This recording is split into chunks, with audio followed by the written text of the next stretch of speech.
Hello students, I am Ravi Kumar from KV CRPF Mokama. आज हम लोग इकोनॉमिक्स का first chapter the story of village Palampur, यानी जो पालमपुरी के गांव हैं, एक काल्पनिक गांव है, उसके बारे में हम लोग जानेंगे। उसका कहानी बताया गया है। ठीक है,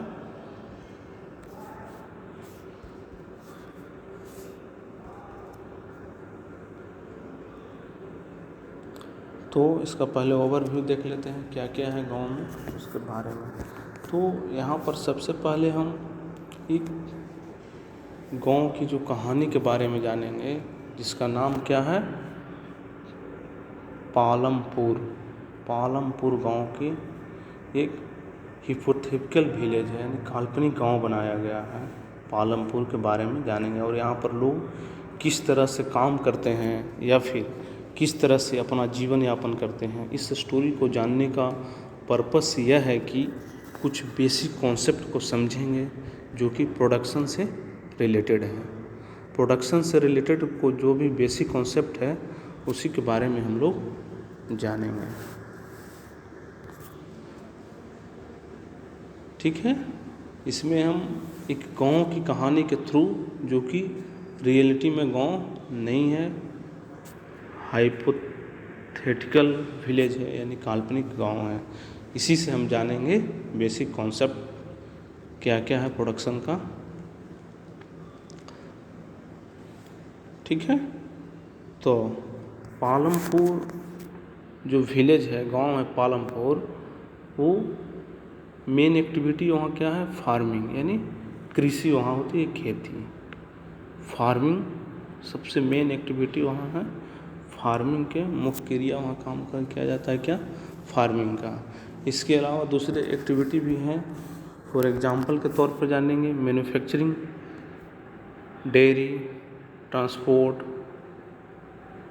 ये सब भी अदर एक्टिविटी हैं, सब काम करते हैं। लेकिन ये सभी जो काम होते हैं वो एक लिमिट स्केल पर होता है। जितना भी अदर एक्टिविटी है, जैसे small scale manufacturing, dairy, transport, ये सब क्या है, स्मॉल स्केल मैन्युफैक्चरिंग है, जो लिमिट स्केल पर ये सभी काम किए जाते हैं। ठीक है, और यहाँ के ज़्यादातर जो पॉपुलेशन है वो डिपेंड करती है किस पर, फार्मिंग पर, यानी खेती करने पर। ठीक है, यहाँ के जो पालमपुर गांव के जो लोग हैं, ज़्यादातर जनसंख्या है जो डिपेंड करती है फार्मिंग पर, खेती करने के लिए। और ये जितनी भी प्रोडक्शन एक्टिविटी हैं उनके लिए वेरियस टाइप ऑफ रिसोर्स की ज़रूरत होती है, विभिन्न प्रकार के संसाधन की ज़रूरत होती है। फॉर एग्जांपल के तौर पर natural resource, man made items, human effort, ये सभी ज़रूरी है। ठीक है, तो इस तरह के चीज़ों की हमें ज़रूरत होती है, हमें किसी भी तरह के प्रोडक्शन करने के लिए, किसी भी चीज़ को उत्पादन करने के लिए। और हम स्टोरी ऑफ पालमपुर के वेरियस रिसोर्स के बारे में जानेंगे और उन्हें किस तरह से कंबाइन करके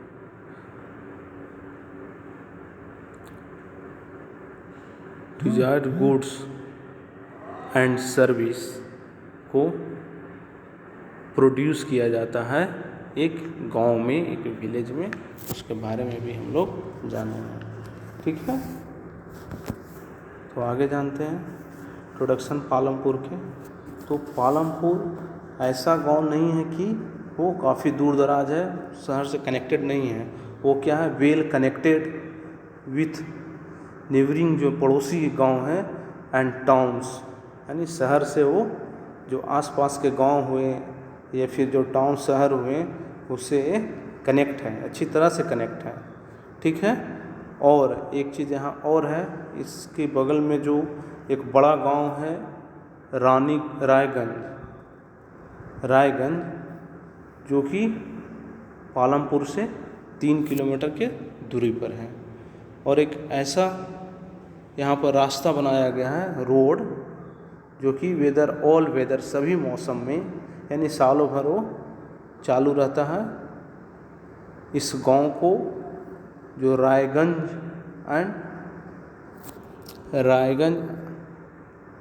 रायगंज और उसके जो नियरेस्ट स्मॉल टाउन है कौन, शाहपुर।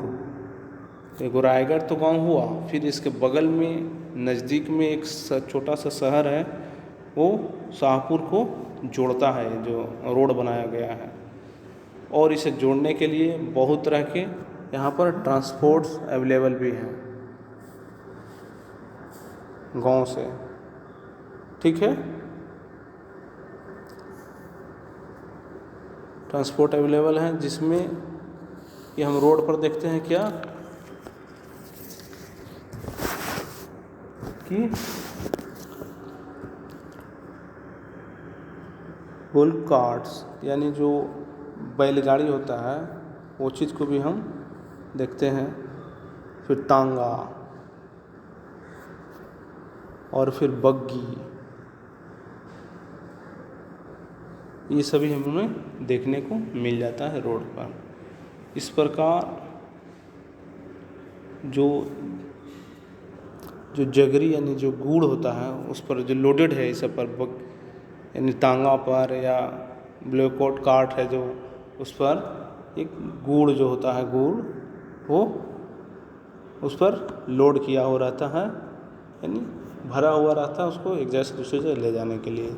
और इसके अलावा भी वहाँ पर motor vehicle like motorcycle, jeep, tractor and truck, ये सब भी वहाँ पर देखने को मिलते हैं रोड पर। ये सब ट्रांसपोर्टेशन के लिए ज़रूरत है, अवेलेबल है वहाँ पर एक जगह से दूसरे जगह जाने के लिए, ठीक है। तो इससे हमें क्या पता चलता है कि जो पालमपुर जो विलेज है, जो कि एक अच्छी तरह से कनेक्टेड है हर एक गांव से, या फिर जो अगल बगल के गांव हैं, या फिर जो स्मॉल सिटी हैं अगल बगल के, उससे बहुत अच्छी तरह से कनेक्टेड है। और यह एक वेल डेवलप्ड है, यहाँ से कहीं भी जाने का रास्ता अवेलेबल है, ठीक है। और इसमें देखेंगे हम कि ये विलेज जो पालमपुर में अबाउट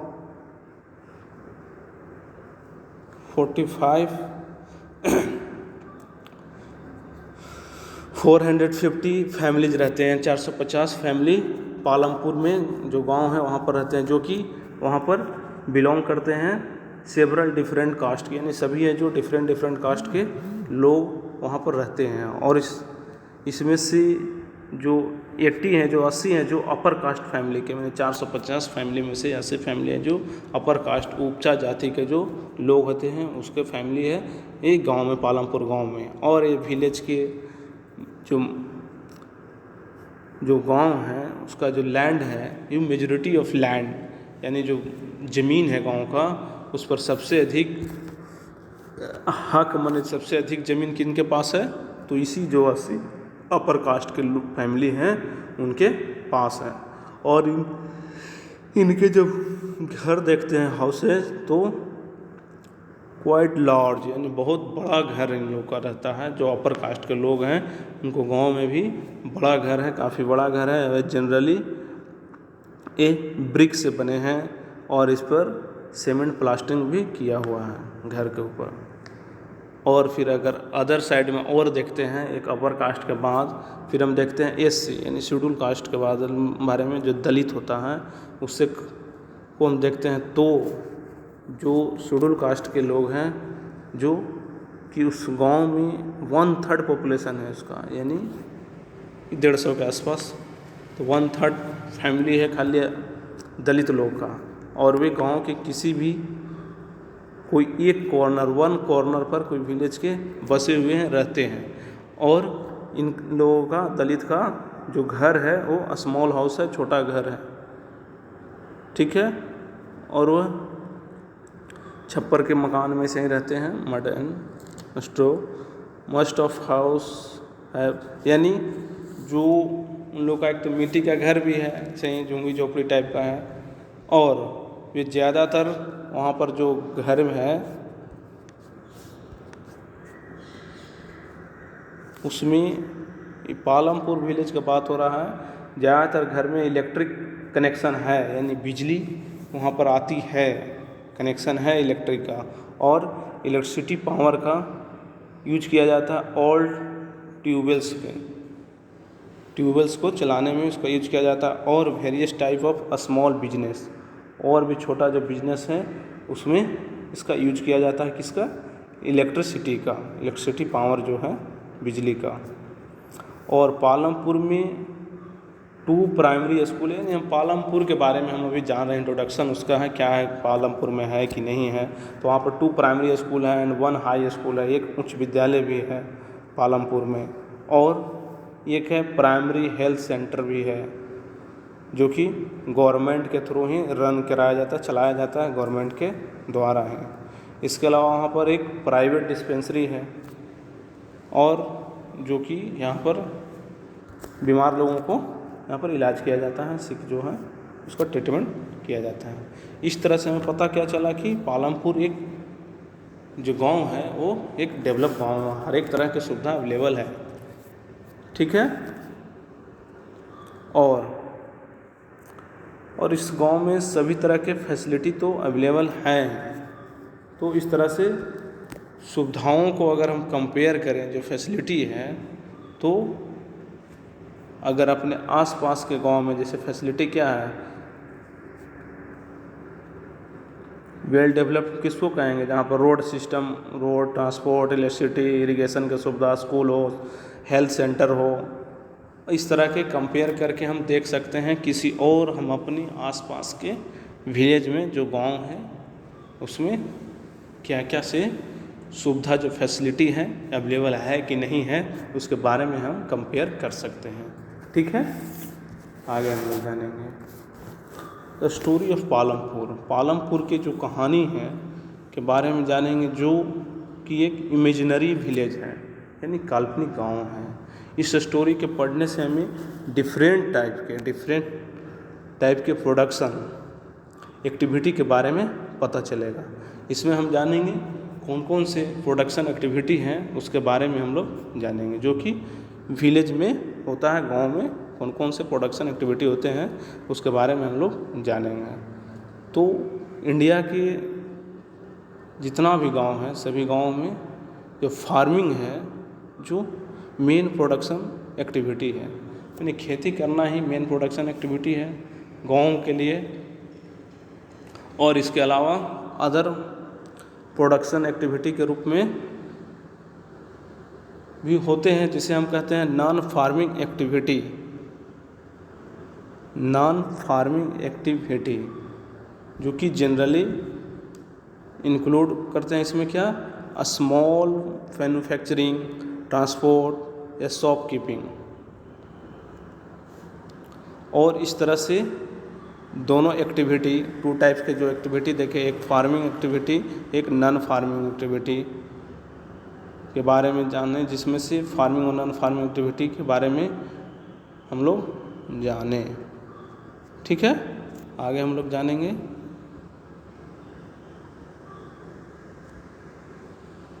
ऑर्गेनाइजेशन ऑफ प्रोडक्शन, यानी प्रोडक्शन के संगठन किस तरह से है, उत्पादन का संगठन, ठीक है। इसके बारे में हम लोग जानेंगे, प्रोडक्शन, ऑर्गेनाइजेशन ऑफ प्रोडक्शन का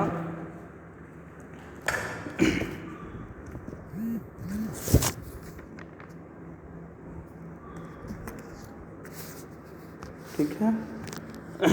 तो प्रोडक्शन का मेन एम होता है क्या, मेन उद्देश्य क्या है प्रोडक्शन का, कि ताकि वैसा गुड्स, वैसा जो सामान एंड सर्विस मिल सके जो कि हम चाहते हैं। Produce the goods and service that we want, ऐसा हम चाहते हैं, कोई भी गुड्स या सर्विस जो हम चाहते हैं अगर वो चीज़ मिल जाए तो ही प्रोडक्शन का मेन एम है, इसका उद्देश्य है, ठीक है। उत्पादित करना, उसका प्रोडक्ट करना। और फिर देखते हैं कि गुड्स एंड सर्विस को प्रोड्यूस करने के लिए हमें 4 रिक्वायरमेंट जो होता है, 4 रिक्वायरमेंट की आवश्यकता होती है, 4 चीज़ें की, उसके बारे में हम लोग जानेंगे। 4 रिक्वायरमेंट के बारे में, रिक्वायरमेंट क्या क्या है उसके बारे में हम लोग जानेंगे। तो first of all, first number में हम लोग जानेंगे कि फर्स्ट रिक्वायरमेंट क्या है कि लैंड, यानी हमारा जो भूमि है वो सबसे पहला ज़रूरी है। पहली आवश्यकता हमें क्या होगी, किसी भी चीज़ को प्रोड्यूस करने के लिए, प्रोडक्शन के लिए हमें लैंड की आवश्यकता होती है। एंड अदर नेचुरल रिसोर्स, और भी जो प्राकृतिक संसाधन हैं, फॉर एग्जांपल के तौर पर वाटर हुआ, फॉरेस्ट हुआ या मिनरल्स, ये सब भी बहुत ही ज़रूरत है। ठीक है। और फिर जानते हैं सेकंड रिक्वायरमेंट के बारे में कि सेकंड रिक्वायरमेंट क्या है, हमारा आवश्यकता क्या है, दूसरी आवश्यकता तो लेबर माने यानी जो श्रमिक लोग हुए, काम करने वाले मजदूर, वो ज़रूरत है। तो किसी भी चीज़ को प्रोड्यूस करने के लिए हमें लेबर की बहुत ज़्यादा ज़रूरत होती है। बिना लेबर के हम किसी भी चीज़ को प्रोड्यूस नहीं कर सकते हैं। लेबर का मतलब क्या हुआ कि जो लोग हमारे लिए काम करें, people who will do the work, जो लोग हमारे लिए काम करें या फिर स्पेसिफिक जो गुड्स को प्रोड्यूस करने के लिए वर्क करें, उसी को हम लेबर कह सकते हैं। और कुछ प्रोडक्शन एक्टिविटी होती है जिसमें कि हाईली एजुकेटेड वर्कर की ज़रूरत होती है। और कोई चीज़ ऐसा प्रोडक्शन है अदर प्रोडक्शन में जिससे कि नेसेसरी जो टास्क को कंप्लीट करने के लिए हो सके। फॉर एग्जांपल के तौर पर हम जानेंगे इसमें कि कंप्यूटर हो गया या फिर अदर इलेक्ट्रॉनिक जो गैजेट होते हैं, उसको अगर प्रोड्यूस करने के लिए ज़रूरत हो, उसके लिए हाईली एजुकेटेड वर्कर की ज़रूरत होती है। लेकिन यहाँ पर हम क्या जान रहे हैं, पालमपुर गांव के बारे में, एक गांव के बारे में बात कर रहे हैं। तो यहाँ पर ये चीज़ के बारे में हम नहीं ज़रूरत है हाईली एजुकेटेड के, कंप्यूटर या फिर अदर इलेक्ट्रॉनिक गैजेट के भी हम गांव के बारे में जानें। तो अदर एक्टिविटी में वैसे वर्कर की ज़रूरत होती है जो कि मैनुअल वर्क करते हैं, मैनुअल वर्क कर सके। एग्जांपल के तौर पर मैनुअल वर्क में जैसे किसी का घर बनाना हो, घर बनाने के लेबर चाहिए, राजमिस्त्री चाहिए, ये सब ज़रूरी होता है। तो जितने भी वर्कर हैं वो लेबर प्रोवाइड करा रहे हैं, वो बहुत ही नेसेसरी है किसी भी प्रोडक्शन के लिए, चाहे वो कोई भी फील्ड का हो। ठीक है। थर्ड नंबर में हम जानेंगे रिक्वायरमेंट क्या है हमारा। थर्ड रिक्वायरमेंट वो है फिजिकल कैपिटल। फिजिकल कैपिटल मतलब भौतिक पूंजी। इसके लिए हम जानेंगे कि किसी भी चीज़ को प्रोड्यूस करने के लिए एवरी स्टेज पर, हर एक जगह स्टेज होते हैं, तो वेरियस स्टेज में जो चीज़ें हमें इनपुट लगानी होती है, फॉर एग्जांपल के तौर पर किसी भी प्रोडक्शन को स्टार्ट करने के लिए या कोई भी बिजनेस को करने के लिए उसमें हमें सबसे पहले क्या लगाया जाता है, मनी को लगा सकते हैं हम, पैसा को लगाना होता है, या फिर मटेरियल गुड्स की भी आवश्यकता होती है, या कोई भी मशीनरीज चाहिए, मशीन चाहिए। ये एक तरह के क्या है, फिजिकल कैपिटल के अंडर में आता है। तो इसमें भी हम लोग जानेंगे कि फिजिकल कैपिटल के अंडर में क्या क्या चीज़ आते हैं। तो फर्स्ट नंबर में हम जानेंगे टूल्स, मशीन एंड बिल्डिंग्स। तो ये यूज हो सकते हैं किसमें, तो प्रोडक्शन के लिए काफ़ी सालों तक इसको यूज किया जाता है।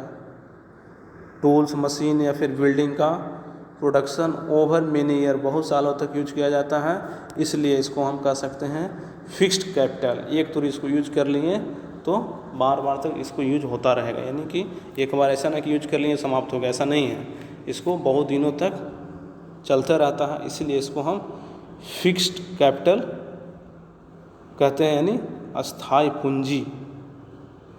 ठीक है, ये स्थायी रूप से हम पूंजी लगा दिए हैं और ये बहुत दिनों तक चलेगा। ठीक है, सेकंड नंबर में हम लोग जानेंगे फिजिकल कैपिटल में raw material and money in hand, यानी जो नकदी रुपया हुआ और जो कच्चा माल हुआ, ये भी एक फिजिकल कैपिटल है। ठीक है, तो हम किसी प्रोडक्शन के लिए हम बहुत तरह के रॉ मटेरियल का डिमांड करते हैं। कोई भी प्रोडक्शन के लिए हमें रॉ मटेरियल का वैरायटी ऑफ रॉ मटेरियल, बहुत से रॉ मटेरियल का यूज किया जाता है। जैसे यार्न, एग्जाम्पल के तौर पर यार्न का यूज किया जाता है किसके द्वारा? वेबर के द्वारा, जो बुनकर है उसके द्वारा। और फिर क्ले जो मिट्टी होती है उसका यूज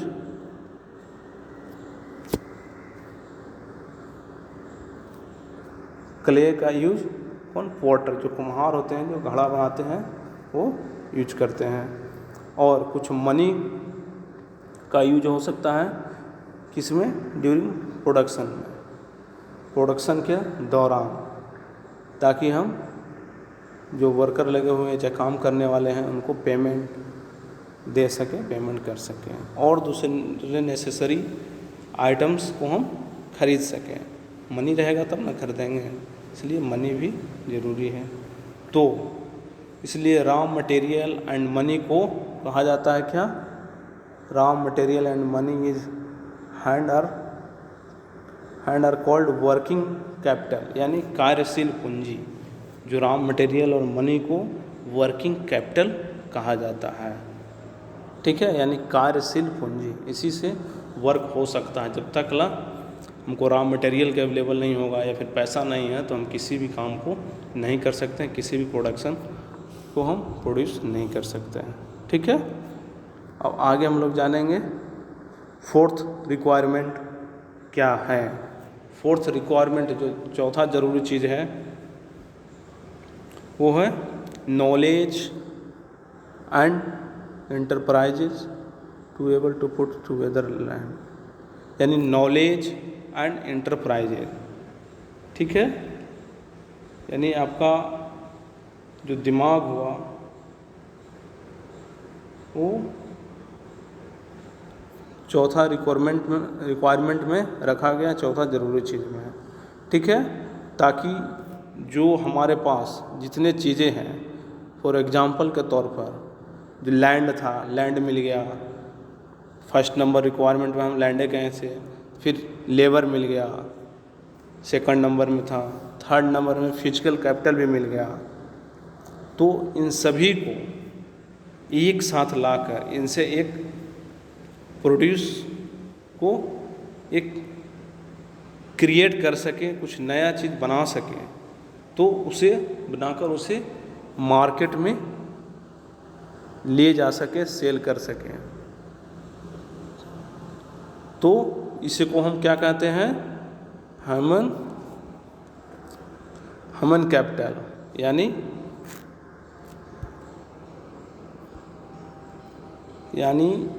ह्यूमन कैपिटल में हो गया मानव पूंजी, यानी दिमाग जो हुआ क्या है? मानव की पूंजी है, अपना पूंजी है। ठीक है, फोर्थ रिक्वायरमेंट यही हुआ। और इसके बाद आगे हम लोग जानेंगे कि